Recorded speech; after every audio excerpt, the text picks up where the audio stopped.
दो, तीन, चार, पाँच, छः, सात, आठ, नौ, 10।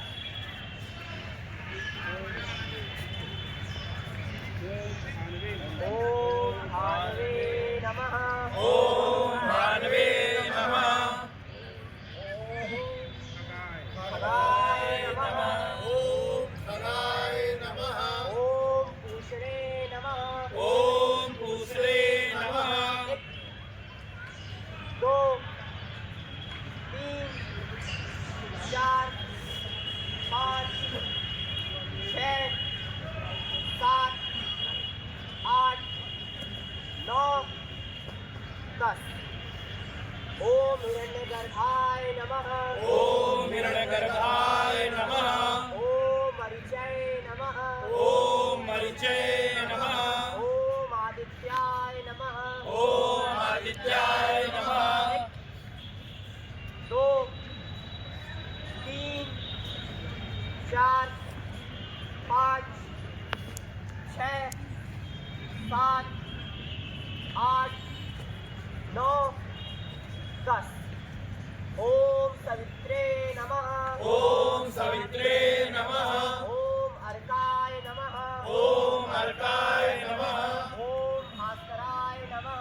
ओम भास्कराय नमः। ओम श्री सवित्र सूर्य नारायणाय नमः। ओम श्री सवित्र सूर्य नारायणाय नमः। 1, 2, 3, 4, 5, 6, 7, 8, 9, 10। आदितस्य नमस्कारं। आदितस्य नमस्कारं। हे कुर्वन्ति दिने दिने आयुर्प्रज्ञा बलं वीर्यं तेजस्तेषां च जायते। गण वाम वृक्ष क्रम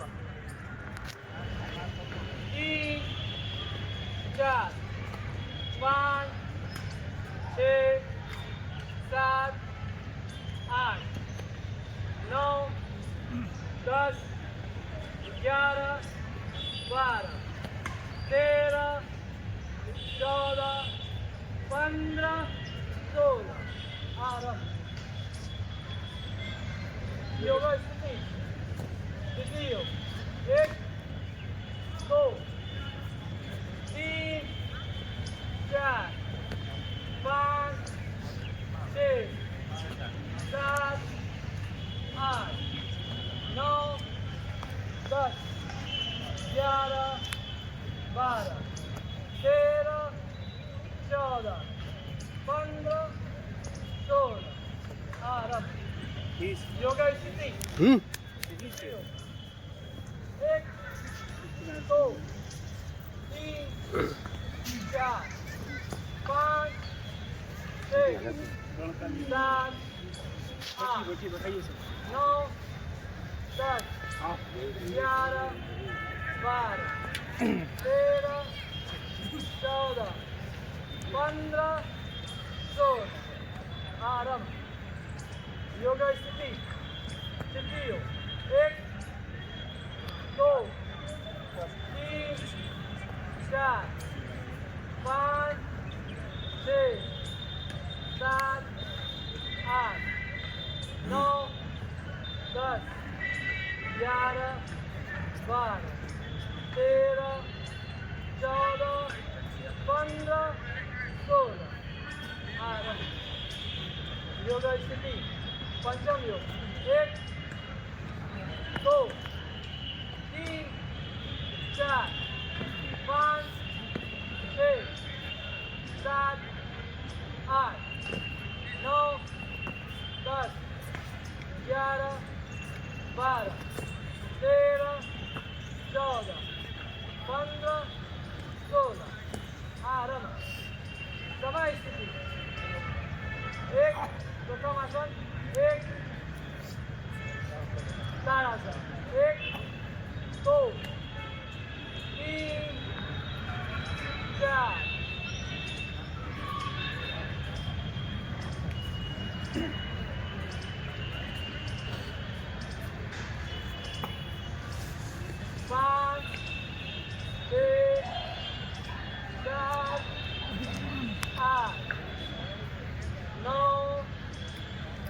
10, 11, 12,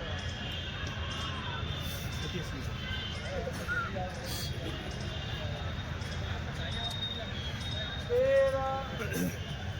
14, 15, 16.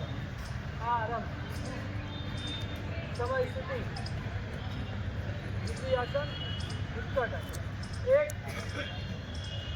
2, 3, 4,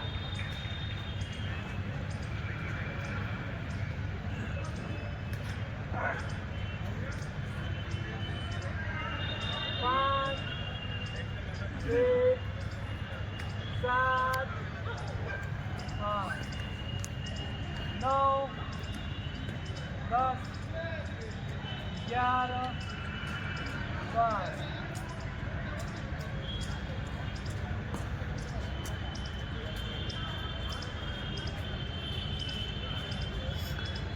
13, 14, 15, 16. आरंभ। समय स्थिति तृतीय आसन त्रिकोण। 1, 2, 3, 4, दो प्रणाम करिए। यहीं से यहीं से दो प्रणाम करिए।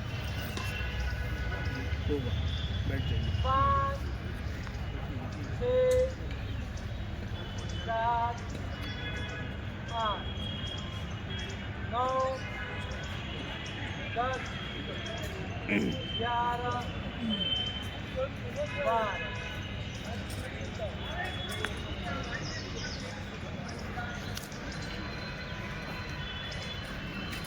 तेरह, 14, 15, 16. आरंभ। समय स्थिति चतुर्भाषण त्रिकोण आदिगति चक्र। 1, 2, 3, 4,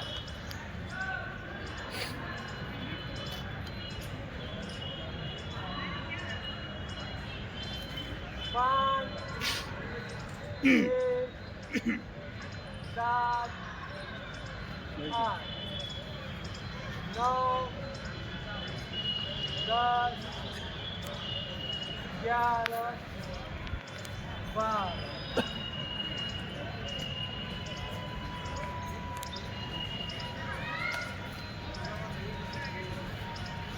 13, 14, 15, 16.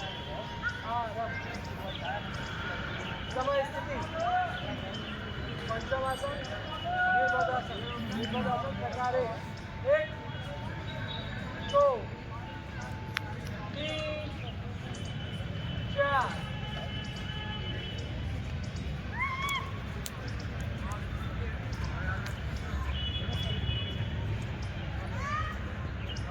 5, 6, 7, 8, 9, 10, 11, 12.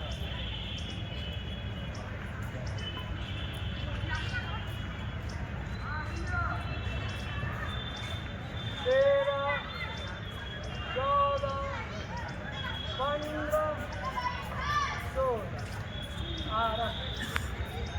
समय स्थिति द्विभुजासन प्रकार 2। 1, 2, 3, 4,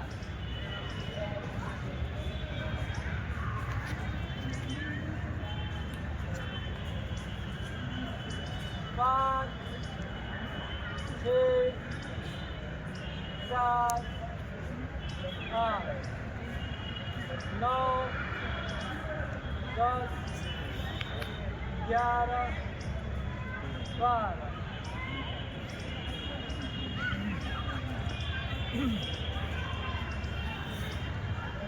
13, 14, 15,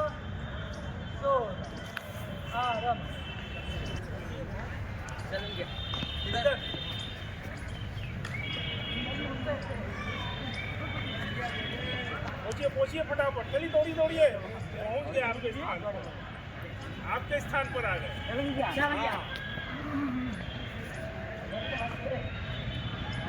चलो भैया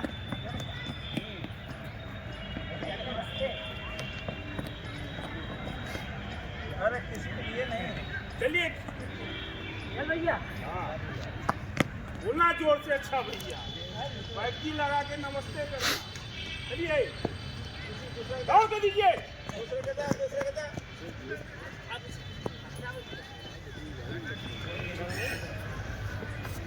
चलिए बोला चंदन, चलिए चंदन, हाँ फटाफट। अरे उल्टा दो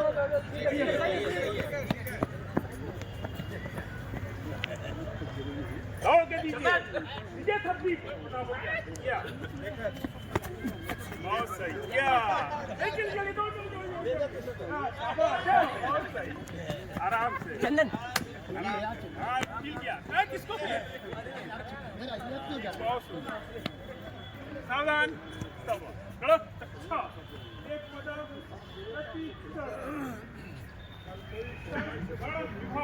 एक कदम,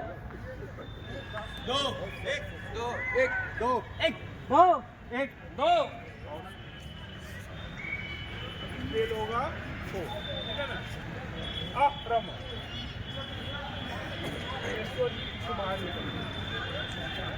को अंदर आइए, मंडा समय करिए, ठीक है ना। खेल आता है। महाराज माता की जय, वंदे मातरम, गुरु बोलिए फटाफट। पीछे से नहीं, आगे चलिए फिर उनको पकड़े, उसको दौड़ के हाँ हो, हाँ उनको पकड़े, कुछ छूना है, हाँ हो ये उनको छूना है, हो अरे ये हो चलिए वो कैसे बड़ा दक्ष मंडा समय करिए, थोड़ा समय करिए, बड़ा दिमाग। एक दो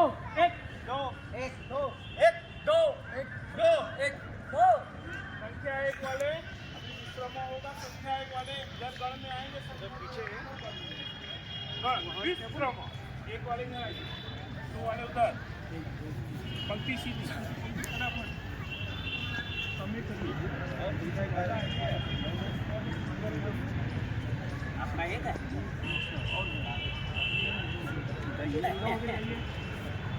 रेखांकन के थोड़ा सा सावधान, समय चलिए। संख्या एक दो तीन चार पाँच छः, जो संख्या इधर है वही की संख्या उधर है, ठीक है ना। क्रम लीजिए तो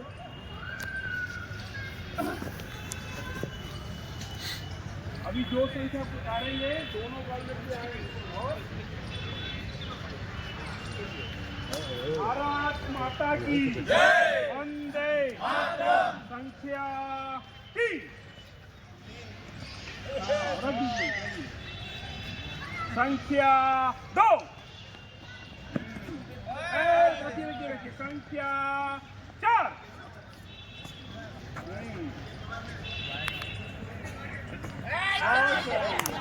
रखिए 6,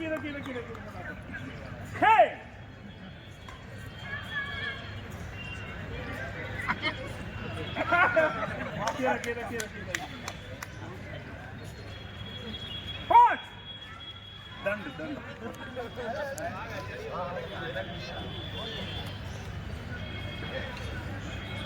ये था शिवाजी का है, महाराणा प्रताप, ठीक है ना। दंड मोटा हिस्सा शिवाजी का, पतला हिस्सा हाँ, दंड उछलेगा, मोटा हिस्सा में पंक्ति में आपको लगाना, पत्ते में है ना, आपका हिस्सा पतला है, मोटा। भारत माता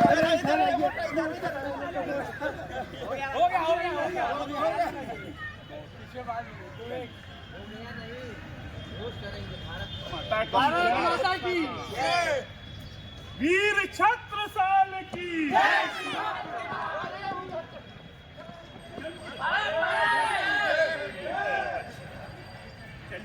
कौन जीता? चार प्रहार लगा के आ गया ना, चार को मुश्किल लगाना, ठीक है। थोड़ा स्थान को देखते हुए कदम को थोड़ा कम बढ़ाओ। चलिए, प्रहार प्रक्रम चतुर्थ वारम शुरू। 1 2 3 4। स्थिति सामने। चतुर्थ वारम शुरू। 1 2 3 4। एक बार पुनः प्रहार प्रक्रम चतुर्थ वारम शुरू। 1 2 3 4। प्रहार अपक्रम चतुर्थ वारम शुरू। 1 2 3 4।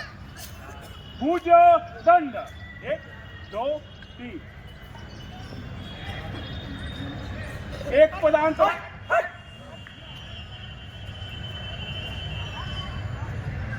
नासिका प्रहार चतुर्थ वारम शुरू। जठर प्रहार चतुर्थ वारम शुरू। सावधान, अड़क, अच्छा। भुज दंड। विश्रम। हरिओम। सेवकों के मन में हर्ष है। स्वयं सेवकों के मन में हर्ष है। स्वयं सेवकों के मन में हर्ष है। स्वयं सेवकों के मन में हर्ष है। आ रहा शताब्दी वर्ष है। आ रहा शताब्दी वर्ष है। आ रहा शताब्दी वर्ष है। आ रहा शताब्दी वर्ष है। मन में समसेवकों के मन में हर्ष है। स्वयं सेवकों के मन में हर्ष है। व्यक्ति निर्माण ही राष्ट्र निर्माण है। व्यक्ति निर्माण ही राष्ट्र निर्माण है। संस्कारों का सृजन संस्कृति का ताड़ है। संस्कारों का सृजन संस्कृति का ताड़ है।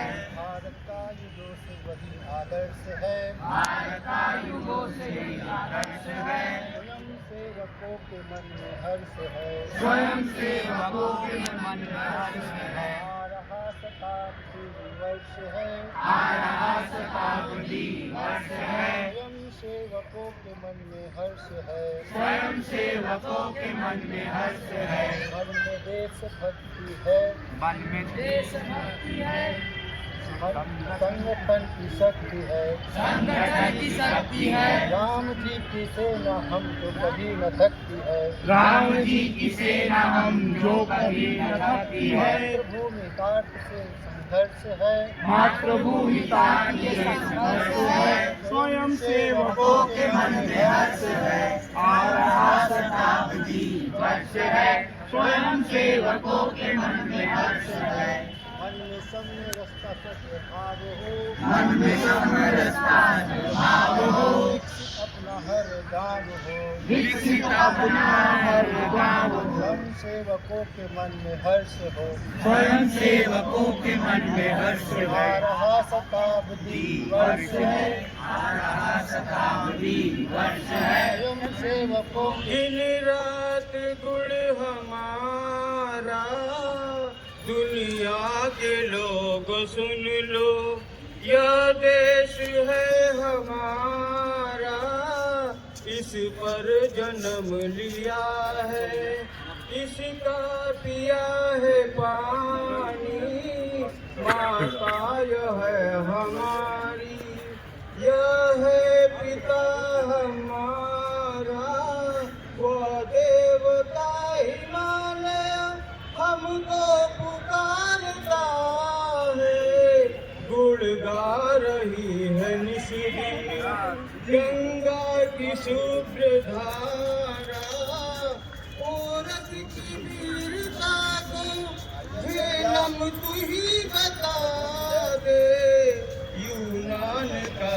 सिकंदर था तेरे तट पे हारा, उज्जैन फिर सुना दे विक्रम की वह कहानी, जिसमें प्रकट हुआ था संवत नया हमारा, आता है या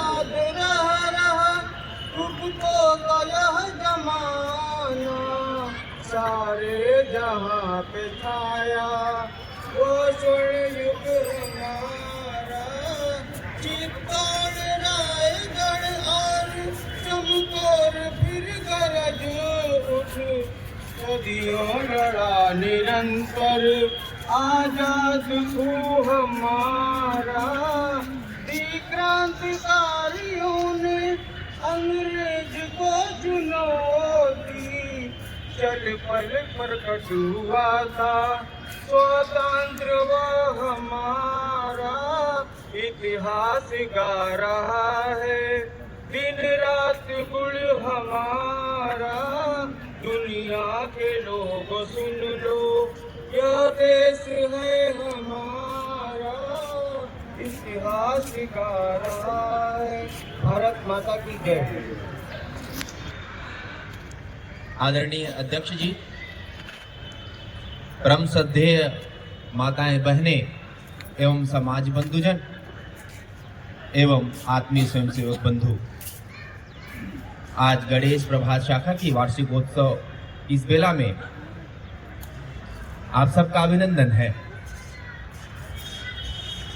अभी नगर कार्यवाह जी ने कहा कि मुझे मार्गदर्शन करना है,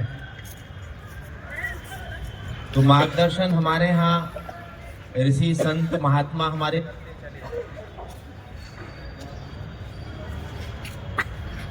और हमारे यहाँ अभिभावकों की परंपरा वह भी करते रहे। और संघ में एक व्यवस्था है बहुत मीठी, और उस व्यवस्था का अनुपालन करने के लिए मैं यहाँ उपस्थित हूँ। इसको बौद्धिक के रूप में जानते हैं, कुछ विषय होते हैं जिसको रखना होता है कार्यकर्ता। उस दृष्टि से कार्यकर्ता के रूप में आपके बीच उपस्थित है। ना ही मेरी ऐसी अवस्था है, ना ही उम्र है कि आपका मार्गदर्शन करें, लेकिन कुछ बातें हैं जो संघ ने संस्कार स्वरूप दी है, वह आपके बीच रखने का प्रयास है। बारंबार समाज में चिंतन चलता रहता है। राष्ट्रीय स्वयंसेवक संघ आज पूरा संसार जान रहा है। थोड़ा ही जानता है, कोई अधिक जानता है, कोई संक्षेप में जानता है, कोई विस्तार से जानता है, कोई लघुतर जानता है, कोई संक्षिप्त में जानता है। पर आज चर्चा पूरे विश्व में राष्ट्रीय स्वयंसेवक संघ की हो रही है, और होना भी एक समीचीन विषय है, क्योंकि भारत उस स्थिति में पहुंचा है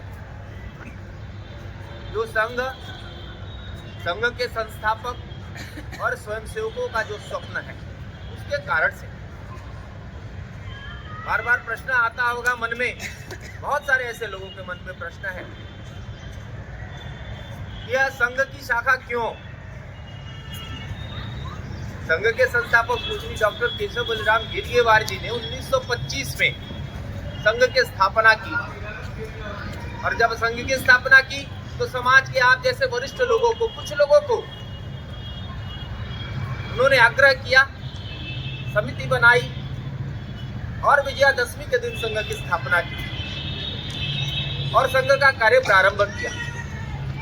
लेकिन संघ की स्थापना के साथ ही संघ की शाखा नहीं प्रारंभ हुई, कुछ समय के पश्चात संघ की शाखा प्रारंभ हुई।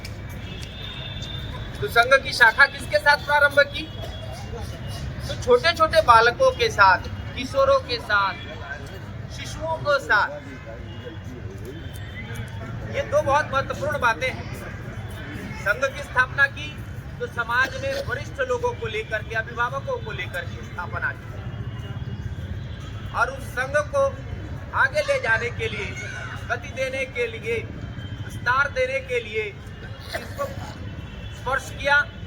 बालों को, किशोरों को, शिशुओं को, युवाओं को लेकर के मोहिते के बाड़े में संघ की शाखा शुरू की। ऐसा स्थान था जहाँ जंगल, झाड़ियां और गंदगी, समाज, मोहल्ले के लोग कूड़ा फेंकते थे। डॉक्टर साहब ने उस स्थान की साफ स्वच्छता की और उस स्थान पर शाखा शुरू की। ऐसे बालकों को, शिशुओं को लेकर के भी गए जो ढंग से अपना कपड़ा भी संभाल नहीं पा रहे थे, और उस समय पे डॉक्टर साहब को बड़ी उपेक्षाएं, समाज की उलाहनाएं सहनी पड़ी, सुननी पड़ी। ऐसे डॉक्टर केशव बलराम जी जो डॉक्टरी की पढ़ाई करके आए थे। देश में तब बहुत गिने चुने डॉक्टर हुआ करते थे।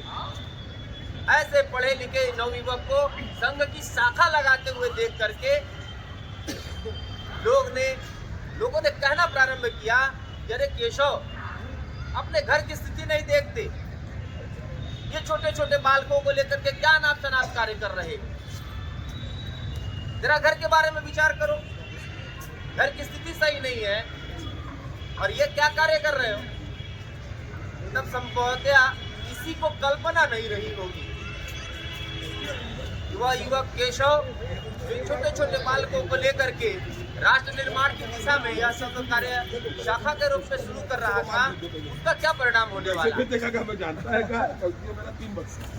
कोई कार्य तत्कालीन परिस्थितियों को देख करके करते हैं और सतत उसमें प्रयास करने से उसका परिणाम भविष्य में प्राप्त होता है। मुझे डॉक्टर साहब छोटे छोटे बालकों को लेकर के जब चले तो बहुत सारी कड़वी बातें सुननी पड़ी। यह डॉक्टर केशव बलराम पगला गया है, उसका मानसिक स्थिति संतुलित नहीं है। तभी तो इतनी अच्छी पढ़ाई डॉक्टरी करने के बाद बढ़िया डॉक्टरी चलाने, घर की स्थिति संभालने की बजाय यह अनाप शनाप काम कर। तो संभवतः लोगों को आकलन नहीं। संघ अपनी गति में बढ़ा, दिशा में बढ़ा और उस शाखा से निकले हुए उन बाल स्वयंसेवकों ने जब तरुणाई को स्पर्श किया तो देश के कोने कोने में गए,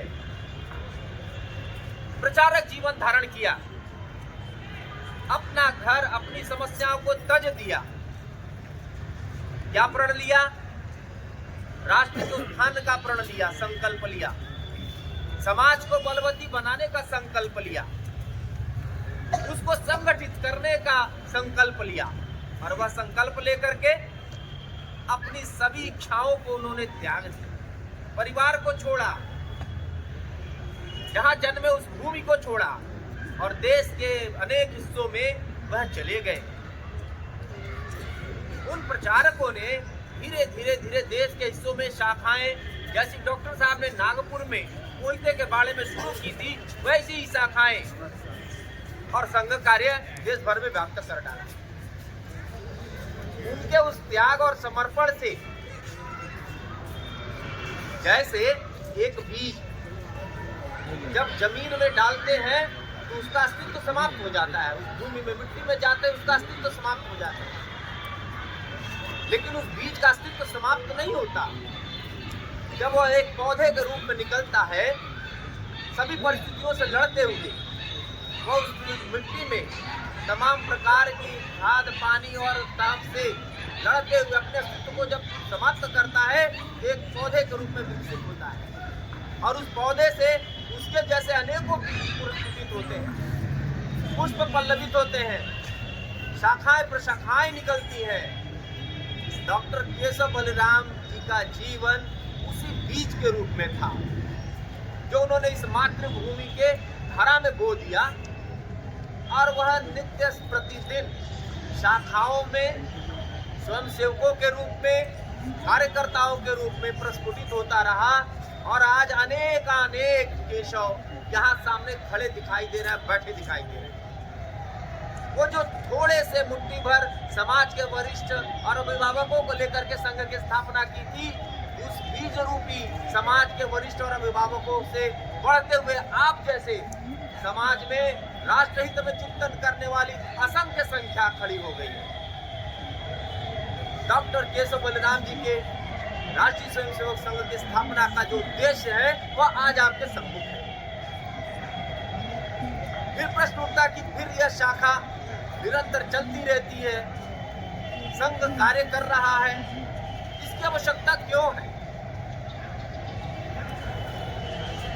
हमें अपने देश का इतिहास और गौरव अध्ययन करने का बारंबार अवसर मिलता है, लेकिन वह बातें हमारे आत्मविस्मृतता से चली जाती है, हमारे मन पटल से, हृदय से निकल जाती है। रामायण का एक प्रसंग है, बहुत सुंदर प्रसंग है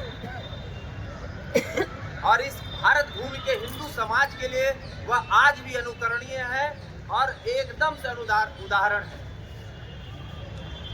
भगवान राम समुद्र के तट पर अपनी सेना के साथ बैठे हुए थे। माता सीता का पता लगाने के लिए लंका जाएगा कौन, यह सब विचार कर रहे थे। महाबलशाली महाभट्ट बैठे थे, स्वयं भगवान वनवासी रूप में बैठे थे। चाहते तो सारे संसार को एक रूप में बचाने वाले उस गिरधर नागर ऐसे सामान्य वेश में बैठे थे। और उसी सेना में से जामवंत जी ने धीरे से बताया कि प्रभु हमारी सेना में तो एक ऐसे महाबलशाली बैठे हुए हैं जो बड़े आसानी से सहजता से लंका जा करके माता सीता का पता ला सकते हैं और चाहे तो अकेले लंका को पाठ पढ़ा सकते हैं, रावण की लंका को। भगवान ने पूछा ऐसा कौन है? बजरंग बली है। स्वयं हनुमान जी को भी नहीं मालूम था। हनुमान जी ने कहा क्या कहते हैं जामवंत जी, ऐसा कैसे हो सकता है? मैं तो प्रभु का सामान्य सा दास हूँ और इतना विकट कार्य कैसे होगा? तब जामवंत जी ने कहा को नहीं जानता है जग में कभी संकट मोचन नाम तिहारो। कहते हैं जैसे जैसे उनकी प्रशंसा की, जैसे जैसे हनुमान जी के बारे में जामवंत जी ने बताना प्रारंभ किया, कहते हैं वो भगवान श्री राम का उद्घोष करते गए, उनका शरीर द्विगुना ऐसे बढ़ता चला गया और कहते इस प्रकार का उनका शरीर इतना ऊंचाई को प्राप्त हो गया, कहने लगे बस प्रभु मुझे लंका दिखाई दे रही है, और मारी एक छलांग और पहुंच गया लंका। हमारा समाज वैसा ही है, उसे बारंबार बताना पड़ता है उसकी शक्ति के बारे में, उसकी श्रद्धा और भक्ति के बारे में, उसके बल के बारे में, उसके गौरव के बारे में, उसके अतीत के बारे में। लेकिन यह संसार गतिमान है, वह प्रत्येक गति को प्राप्त करता रहता है और दूरियों को तय करता रहता है, आगे बढ़ता रहता है। लेकिन उसमें एक कठिनाई है, वह आगे तो बढ़ता है लेकिन पीछे की सुधि छोड़ देता है। आज इस भौतिकवादी संसार में, जीवन पद्धति में आत्म केंद्रितता इतनी हावी हो गई है हमारे मन मस्तिष्क पर और हृदय पर कि हम अपने उस गौरवशाली अतीत और समृद्ध संस्कृति को भूल गए, और उसी का कारण रहा 1000 वर्षों तक हमको सतत इस भारत भूमि के पराधीनता के मुक्ति के लिए संघर्ष करते रहना पड़ा। कुछ कुत्सित मानसिकता के लोगों ने भारत के इतिहास लेखन में कहा भारत 1000 वर्षों तक गुलाम रहा, लेकिन कदाचित यह उचित नहीं है, ठीक नहीं है, सत्य नहीं है। क्या कभी महाराणा प्रताप ने उस स्वाधीनता को छोड़ा था? जब इतिहासकार लिखते हैं इस देश पर मुगलों का राज था, तो क्या छत्रपति शिवाजी महाराज ने हिंदवी स्वराज की स्थापना कैसे कर दी? दक्षिण में पेशवाओं की जो पेशवाई थी वह कैसे स्थापित की? तो यह जो हमारा गौरवशाली अतीत है, जो हमारा इतिहास है, इसको भ्रमित करके त्रुटिपूर्ण तरीके से लिखा है, आज इसको फिर से समझने का अवसर है। इसलिए संघ की जब स्थापना हुई तो संघ की स्थापना के साथ उसके कुछ वर्षों के बाद संघ में 6 उत्सव रखे गए। वह 6 उत्सव, पहला उत्सव हमारा जो है चैत्र मास के शुक्ल प्रतिपदा के दिन आता है, वर्ष प्रतिपदा का उत्सव।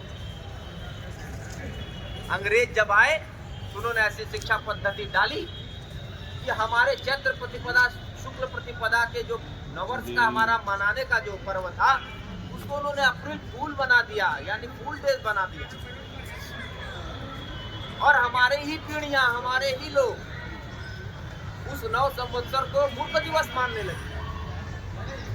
यह कैसी विडंबना थी जो विदेशियों ने हम पर थोप डाली और हम आत्मविस्मृत समाज हो गए। इसलिए संघ ने पहला उत्सव लिया वर्ष प्रतिपदा उत्सव, दूसरा उत्सव लिया अपने हिंदवी स्वराज का ज्येष्ठ शुक्ल त्रयोदशी का, जिस दिन छत्रपति शिवाजी महाराज ने हिंदवी स्वराज की स्थापना की। हिंदवी स्वराज्य की स्थापना के पीछे उद्देश्य था कि देश राष्ट्र कल्याण का उद्देश्य इस भारत भूमि के कल्याण का उद्देश्य, वर्गियों के शासन से मुक्ति कराने का उद्देश्य, और अपनी पूरे भारतीय संतति को बताना कि हम विजयशालिनी शक्ति धारण करने वाले लोग हैं। हम बलहीन समाज नहीं हैं। हमने अवसर पड़ने पर चक्र भी धारण किया है और समय आने पर गौतम बुद्ध के शांति के उपदेश को भी धारण किया है। तो हिंदवी स्वराज की स्थापना। तीसरा उत्सव कहा, श्री गुरु पूर्णिमा उत्सव, श्रावणी पूर्णिमा के दिन हम करते हैं। तो त्याग का भी हमारे भीतर एक संस्कार है। हम पिता को, माता को, गुरु को गुरु रूप में पूजते हैं। उन संस्कारों से हम जुड़े हुए लोग हैं। हमारी पीढ़ियां इन संस्कारों से दूर ना हो जाएं, इसलिए दूसरा उत्सव लिया। चौथा उत्सव लिया सामाजिक समरसता का, रक्षाबंधन उत्सव। कहते रक्षाबंधन उत्सव केवल भाई और बहन को बांधती है, ऐसा नहीं है। समूचे समाज के सुरक्षा का, रक्षा का संकल्प समाज के सभी बंधुजन लेते हैं। संघ यह हमेशा प्रयास करता है कि हम सब एक दूसरे की रक्षा का संकल्प लें। और पांचवा उत्सव विजयादशमी उत्सव है, जो सत्य की असत्य पर विजय, बुराई पर अच्छाई की विजय, आसुरी शक्तियों पर दैवीय शक्तियों की विजय का प्रतीक है। यानी हम सत्य के अनुचर हैं, हम अच्छाई का अनुचरण करने वाले समाज हैं। इसलिए विजयादशमी उत्सव। और छठा उत्सव है मकर संक्रांति। हम केवल स्व केंद्रित, आत्म केंद्रित समाज संस्कृतियां नहीं हैं। हमको जो भी मिलता है हम मुट्ठी भर ही सही, उसमें से कुछ अंश समाज के भरण पोषण के लिए भी देते हैं। आज ही मकर संक्रांति पर आज पर्व लगा है महाकुंभ में। जिनके घर इतना भी है वह भी इतना लेकर के वहां दान के लिए पहुंच रहे हैं। कल्पवास करेंगे, यही माँ गंगा का सदा नीरा का तीर है।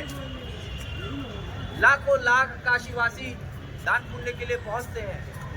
यह जो 6 उत्सव संघ ने लिए वो इसलिए कि हम आत्मविस्मृत न हो, बारंबार हम अपने संस्कार, संस्कृति, अपने मूल्य को, उस गौरवशाली अतीत को स्मरण करते रहें। और संघ की शाखा इसीलिए है कि नित्य प्रति शाखा में जब हम आए तो अपने वीर भाव को जागृत करते रहें। स्व का अनुशासन हमारे अंदर प्रेरित होता रहे। अपनों का सम्मान, चाहे बड़ा हो या छोटा, सब एक दूसरे को भैया जी आदर से। खेलते समय कोई नहीं सोचता यह किस जाति का है, किस धर्म का है, किस प्रकार का है। लपक करके उसका चरण छू लेता है, भैया जी प्रणाम करता है और पंगत में बैठकर एक साथ भोजन करता है। एक प्रकरण मुझे स्मरण आता है। देश स्वतंत्र नहीं था, संघ की स्थापना हो गई थी। 2 ऐसे महान विभूतियां भारत की, राष्ट्रपिता महात्मा गांधी जी और डॉक्टर भीमराव अंबेडकर। डॉक्टर केशव बलराम हेडगेवार जी के बारे में दोनों ने खूब सुना कि संघ की स्थापना किया है, कोई हिंदू संगठन है और बहुत देश भर में कार्य कर रहा है, लेकिन केवल सुना था, देखा नहीं। राष्ट्रपिता महात्मा गांधी जी संघ का वर्ग नागपुर में लगा था, वहां पहुंचे और पहुंच करके चुपचाप कहा कि जब सभी इकट्ठे हो उसी समय मैं पहुंचूंगा। डॉक्टर केशव बलराम हेडगेवार जी ने कहा कि आप भोजन के समय आइए। भोजन के समय सब एक पंक्ति में बैठ गए और बापू भी बैठ गए। तो बगल में पूछा आप कौन हैं? तो उन्होंने अपना नाम बताया। फिर दूसरे से पूछा आपसे क्या ना, आप कौन हैं? उन्होंने अपना नाम बताया। ऐसे जितने भी लोगों से पूछा सबने केवल अपना नाम बताया। तो डॉक्टर साहब ने धीरे से कहा किसी ने कोई अपनी जाति नहीं बताई, आप अपना पूरा नाम बताइए। कहा उससे क्या मतलब है, मेरे नाम से बहुत पता नहीं चलता क्या? एक छठे पूछा तो गांधी जी का गाड़ी लेकर के आता चालक को बैठा था। राष्ट्रपिता महात्मा गांधी जी को ये बात समझ में आ गई थी कि डॉक्टर केशव बलराम हेडगेवार जी ने जो संघ स्थापित किया है, जिसको लेकर के बापू देश भर में घूम रहे थे, उन्होंने तो यही नागपुर में स्थापित कर दिया, यानी लघु भारत दिखा दिया। समरसता का एक उत्कृष्ट उदाहरण प्रस्तुत कर दिया था। यह संघ की शाखा में नित्य प्रति इसका अभ्यास होता है, इसलिए संघ की शाखा। अब कहते हैं कि संघ की शाखा यदि नित्य लग रही तो उसका वार्षिक उत्सव क्यों? तो संघ की शाखा में तो नित्य प्रतिदिन जो स्वयं सेवक आते हैं, साप्ताहिक आते हैं, मास में आते हैं, वे तो संघ में और उसकी शाखा में क्या कार्यक्रम होते हैं वे जानते हैं, या उसके बौद्धिक और व्यवस्था के शारीरिक विषयों को तो जानते हैं। लेकिन घरों में माताएं या बाल जो वृद्ध हैं या जो वरिष्ठ हैं, वे शाखा से दूर हैं, उनको इसका अनुमान नहीं है। तो वर्ष में एक बार हमारी शाखा का जो वार्षिकोत्सव होता है, तो हम शाखा में नित्य प्रति जो करते हैं, हम उसका प्रकटीकरण करते हैं, जिससे समाज उसको देखे, समझे और जाने। संघ की शाखा में यह होता है, क्योंकि संघ की शाखा के बारे में दूर बैठे बहुत सारे लोग ऐसा आकलन और अनुमान करके फिर समाज में वही भ्रम फैलाते हैं कि संघ की शाखाओं में गलत कार्य सिखाया जाता है। तो आप सब इसके साक्षी हैं, प्रमाण है कि संघ की शाखा में क्या है, क्या होता है। आखिर संघ की शाखा फिर कहते हैं क्यों? तो हमने जब हमारा समाज जब आत्म केंद्रित हुआ है, विघटित हुआ है, टूटा है, हमको परकीयों का शासन या उनकी आततायिता हमको झेलनी पड़ी। हमको किसी ऐसी मानसिक ताकत और शक्तियों का गुलाम बनना पड़ा है जो हमारे हित में नहीं रही, और हमने एक बार नहीं अनेकों बार देखा है। आज संघ की स्थापना के 100 वर्ष पूरे होने जा रहे हैं। संघ अपने 100वें वर्ष में आ रहा है, इसलिए संघ ने अपने स्वयंसेवकों के माध्यम से पंच प्रण धारण किए हैं। और वह पंच प्रण किस लिए है? तो देश तो परिवर्तन हो रहा है, लेकिन उसके आधार में क्या है? तो हमारा समूचा समाज। पूजनी श्री गुरु जी जो द्वितीय सरसंघ चालक ही रहे अपने राष्ट्रीय स्वयंसेवक सूचना देंगे, वे सबसे लंबे समय तक 35 वर्षों तक संघ के पूजनी सरसंघ चालक रहे, और देश भर में उन्होंने घूम करके हर एक जिले में शाखाएं प्रारंभ कर दी, और संघ के अनुशासनिक संगठनों और विचार परिवार का इतना विस्तार कर दिया, लोग जब जाते थे तो उनसे पूछते थे, आप बताइए, अब तो संघ देश के कोने कोने में व्याप्त हो गए, संघ की शाखाएं देश के कोने कोने में व्याप्त हो गई। अब संघ की क्या आवश्यकता है? अब तो संघ को रुक जाना चाहिए। तो गुरु जी ने बड़ी सहजता से मुस्कुराते हुए कर दिया कि जब तक समाज संघमय और संघ समाज में नहीं हो जाता, तब तक संघ कार्य चलता रहेगा।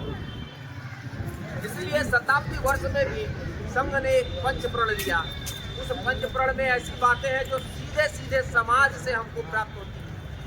पहला उसका विषय बिंदु है कुटुंब प्रबोधन। कुटुंब प्रबोधन क्यों? पहले हमारा परिवार 150 लोगों का होता था, कमाता 2 था, खाते 20 थे, तब भी कोई किसी को शिकायत नहीं करता था, और जो काम नहीं भी करता था, भले थोड़ी डांट फटकार सुन लेता था, फिर भी उसको भोजन और काम, घर में आनंद और मस्ती सब मिल करके करते थे। आज हम दो, हमारे 2 होने के बाद भी दोनों कमाते हैं, फिर भी घर में खाने भर का नहीं होता, और हम कहते हैं दूसरों को उनके आ जाने से बड़ा बोझ पड़ गया। 4 अतिथि घर में पहुंच गए तो विचार करने लगते हैं कि तीसरे दिन कब जाएंगे। तो हमारे कुटुंब की जो परिस्थिति हो गई है, हम इतने आत्म केंद्रित होते जा रहे हैं, यह विचार करना पड़ेगा। यही भाव तो भारत से दूर किया गया। भारत की आत्मा में, उसकी जड़ में परिवार पद्धति रही है, कुटुंब रहा है। जब बड़ा परिवार, समृद्ध परिवार, संगठित परिवार रहा तो इस समाज की, इस देश की ताकत और बलवती रही। आज फिर से उस कुटुंब को एक बड़ा और विस्तृत विचार धारण करने की आवश्यकता है। इसलिए कुटुंब प्रबोधन, हमारा घर ठीक से जुड़ा रहे, संगठित रहे, परिवार रहे। आने वाली क्या हम विचार करते कि 50 सालों बाद तो हमारे बच्चों को न तो चाचा मिलेंगे, न मौसी मिलेगी, न बुआ मिलेगी, क्योंकि हम तो, हमारे दो का भी कॉन्सेप्ट, संकल्प समाप्त हो रहा है। हम ही दो अब तो हो जाएगा। एक बच्चे को भी लोग बोझ मानने लगे हैं, जो कि माँ का साथ नहीं रहती, उसको देखेगा कौन, संस्कार कौन देगा? तो यह जो परिस्थिति आ रही है, इस कारण से कुटुंब प्रबोधन। दूसरा विषय का सामाजिक समरसता का। आज इतनी ताकतें लगी हुई है इस समाज को जातियों में तोड़ने के लिए, पूरे हिंदू समाज को। आप इस जाति के हैं, आप उस जाति के हैं, आप उस जाति के हैं, आप उस जाति के हैं, या छोटा है या बड़ा है या गरीब है अमीर है बताने में लगे हुए हैं। उसको हिंदू कहना नहीं चाहते। जो हिंदू समाज है उसको विभिन्न जातियों में से उसको नामकरण करने की कोशिश हो रही है। जो हमारे समाज का जो उच्च नीच का भाव है वह बढ़ता चला जा रहा है, समरसता घटित होती जा रही है। इसलिए समरसता बढ़ाना, इसलिए सामाजिक समरसता। तीसरा विषय कहा पर्यावरण का। पर्यावरण का एक ऐसा विषय है जो हम सब से जुड़ा हुआ है। अगर हम नित्य प्रति जल का संरक्षण नहीं कर पा रहे, अगर हम कचरे का प्रबंधन नहीं कर पा रहे, अगर हम प्लास्टिक का नियमित उपयोग करते चले जाएंगे, तो उससे भी हमारे समाज में जो प्रदूषण होगा वह सीधे हमको प्रभावित कर रहा है। आने वाला जो समय है, हमको इन सब का संरक्षण करने की आवश्यकता है, क्योंकि हमारे जीवन पर यह संकट लाएगा। इसलिए पर्यावरण का विषय है। पर्यावरण में क्या हमारे लिए खाद्य है, क्या अखाद्य है, यह हमको विचारणीय है। चौथा विषय है